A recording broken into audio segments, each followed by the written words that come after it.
Hello and welcome to the 6th devlog for Blue Sky Aces, a retro-inspired World War I flight simulator. Firstly, I have to apologise for the delay with this devlog, as I had planned to release this before Christmas, but unfortunately the festivities got in the way of this. This devlog was supposed to be about the process of getting the demo released on Steam. However, given the time that has elapsed, I've decided to move on and discuss how the demo release went instead. Plus, the demo release process turned out to be pretty uneventful and not very interesting. So the good news is that the demo is now available to play for free on Steam. So check out the link in the description and give it a go. I'd really appreciate some feedback, good or bad, as it all helps. So please leave a comment below and don't forget to wishlist it if you haven't already. The demo release went fairly smoothly, and although I didn't get many comments, the spike in wishlist implied that I hadn't stuffed things up too badly, and in general people liked it. That said, I don't think it lived up to everyone's expectations, judging by the small increase in wishlist deletes. So I'll need to make some further improvements over the next month to get ready for the Steam Next Fest in February. There was one pretty significant issue raised from the demo relating to configuring flight simulator controllers.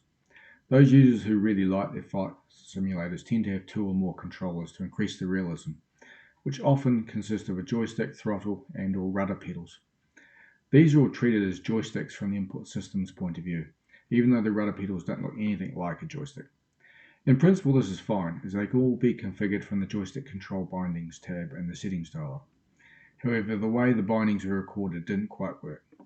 The problem was that by default the system tries to make the bindings generic. For example, a joystick stick is bound as joystick/stick and not Logitech joystick/stick. This works fine if you only have one device. However, you get conflicts if you have multiple devices with the same button or access name. The solution was actually pretty simple. All I had to do was provide an option to disable making the bindings generic. So if you got set up like this with multiple flight controllers, then I'd suggest configuring all your bindings with this option unchecked.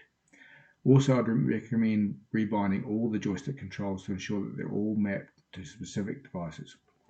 Modified control bindings now show as yellow, so the easiest way to make sure you've rebound all your joystick controls is just to make sure that they're all yellow. I've also made an improvement to the colouring of the aircraft target boxes to make it easier to quickly distinguish between friend and foe. Enemy aircraft are now red and friendlies are blue. Also, the off-screen navigation marker arrows only show for enemy aircraft in an attempt to minimise the number of arrows dancing around the edge of the screen. Now that the demo has been released, I'll be getting on with creating new content, which will mean new maps, new aircraft and other fun tasks. But I'll still continue to update the demo to fix issues and add improvements made to the full game. Well, that's it for this time. If you enjoyed this, then please hit the like button. It's a tiny thing, but it really does help get more people to view these videos. And subscribe if you'd like to stay up to date with my progress. If you'd like to know more, then check out the link in the description to the game's Steam page and give the demo a try. Don't forget to wishlist it so you'll be notified of any updates.